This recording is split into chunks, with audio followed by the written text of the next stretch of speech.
Hello everyone, and it's Mr. Burns in the weather studio, and in this video we are going to be doing the Christmas forecast. This is the first time I've done one of these videos since 3 years ago, when I last filled in for Gav, and I'm currently doing weather videos while Gav's weather vids is on holiday in New York, so I thought I'd have a crack at doing the Christmas forecast, looking at the CFS charts from Meteor Seal, as Gav likes to say. So I've made some changes to the channel. I've added a channel banner and a channel logo. So the channel looks a lot more professional now. We've already done a couple of videos today. So I've done this one. This is the UK weather forecast, and I've also done a JMA video as well, which you can have a look at as well. We're currently up to 12 subs now. I'm hoping to get up to 15 subscribers by this time tomorrow. So let's go to Meteor Seal then, and let's start. It doesn't like to freeze for a second. Okay, so we're starting on 12th of December here. We've got low pressure through the country, blocking high pressure blocking around Greenland. Look at that, it's 1060 millibars around Greenland. Intense northern blocking. I don't think we've ever seen such intense high pressure around Greenland. We've got low pressure through the UK, but it's a cold low pressure, so it's bringing a lot of cloud and some wintry showers about, and it is very cold. So we go through to the 13th and the 14th. We've got low pressure out in the middle of the Atlantic trying to come in. We turn the winds into the north, so bringing bitterly cold air down from the Arctic into the 16th of December, still remaining cold. I'll just wait for the charts to catch up. So again, 18th of December signs we are trying to turn milder. We've got low pressure moving up to the north.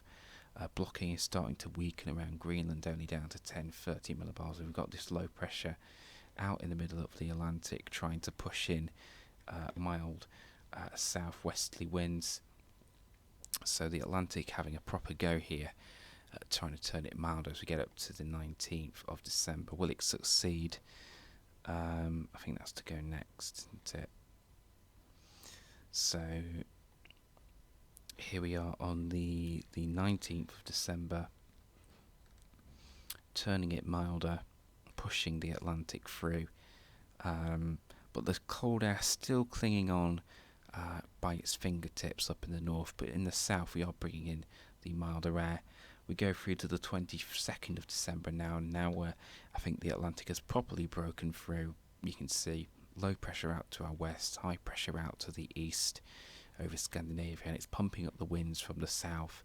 So that is turning properly milder and also turning more unsettled, especially for more western areas closer to that low pressure. So what will happen as we approach Christmas? Well, 23rd of December, still mild, with low pressure coming in from off the Atlantic. There's Christmas Eve. We're bringing down like a west-northwesterly, so fairly mild, but also unsettled and quite windy, with those isobars are quite close together.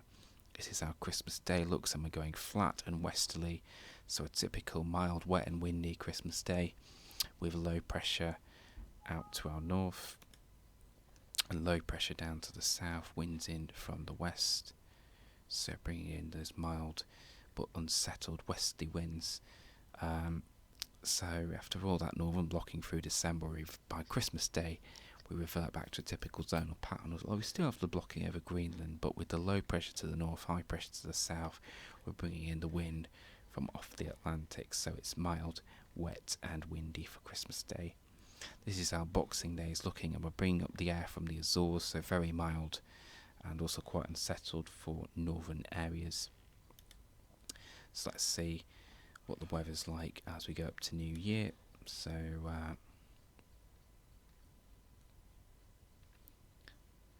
yeah, still looking mild and zonal then. Come on, it is a bit slow as this website, especially if you've got a slow computer like me. So we go to New Year's Eve now, and still the low pressure is sinking a bit further southwards. So instead of being to our north, the low pressure is now more over the top of the UK. So that's probably turning colder. It would be very unsettled with the low pressure over the top of the UK, but the isobars are opening out, so we're losing the strong winds, probably turning a bit colder as well. You can see the jet stream and the westerlies are going into France there, so that's turning colder, a bit colder as we go into New Year's Eve.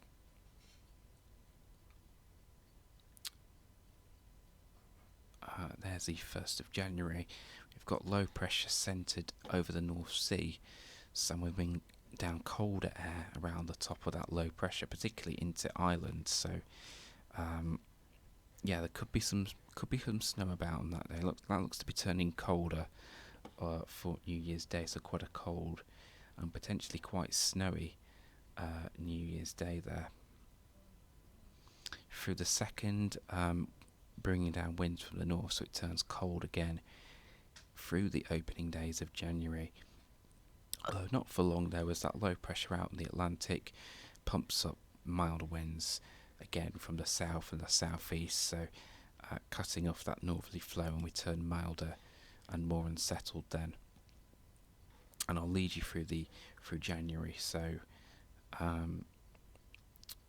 yeah, through the 5th of January we're still mild, and then by the 6th and the 7th of January we bring the Atlantic back. We've lost the northern blocking, completely lost the northern blocking by this point. We've got low pressure to the north, high pressure to the south. We're in a proper traditional zonal westerly pattern. We've got tightly packed isobars, and it's just mild, unsettled and breezy there for the 7th of January. So we'll go a bit further on. So again, we just continue feeding in those westerly winds, so we continue mild, wet and windy there.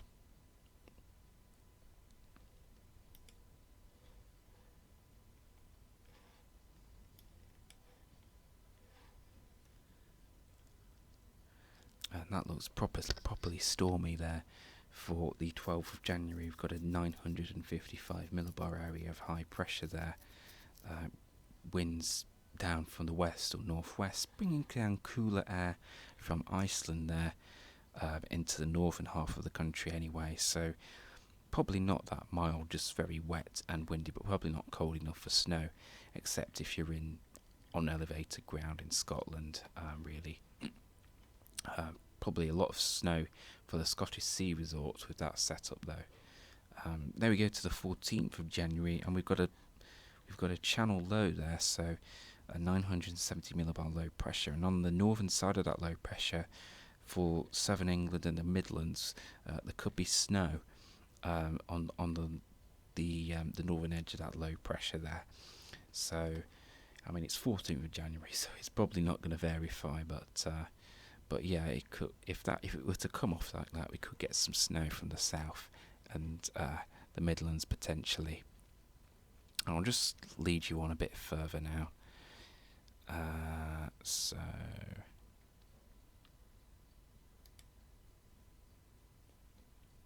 if it will do.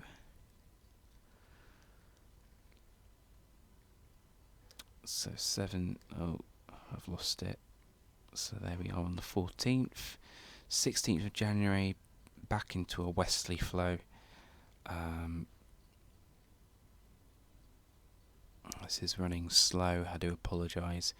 18th of January, low pressure moves out to our east. We pull down a northerly wind. I'm guessing it probably won't last for long though before we bring in the Atlantic again. But at this point we've got low pressure centred over the English Channel, and on the northern side of that low pressure we could get some snow. So when you get those southern, usually in the winter, low pressure it's positioned to the north of Scotland, and it's mild and wet for the whole country. But when you get these lows diving southwards, these southerly tracking lows, it tends to be cold and snowy on the northern edge of that low.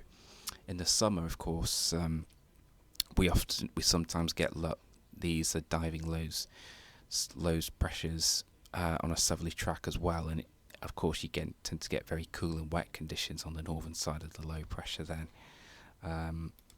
So that's definitely not what you want to see in the summer, but in the winter it does tend to, those kind of setups can deliver a lot of snow. I'll just lead you through to the end of January, and then we go to the 21st of January, bringing in a northeasterly wind. So that looks cold and snowy. It's definitely a changeable January here, with a mix of cold and snowy and mild and wet conditions. Atlantic attempts to move in on the 24th.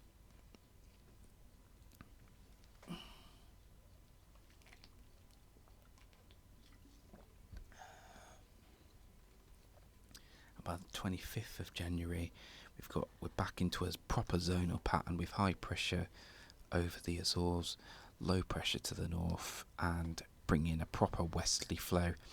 So it's mild, and in the north unsettled as well, closer to the low pressure.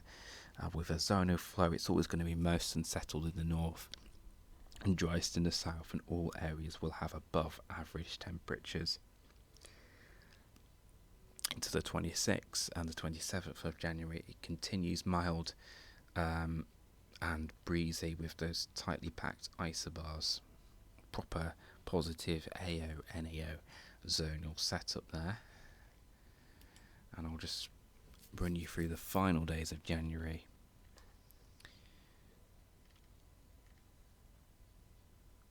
So there's the 29th, and again, looks like we're bringing in the next low pressure from off the Atlantic here.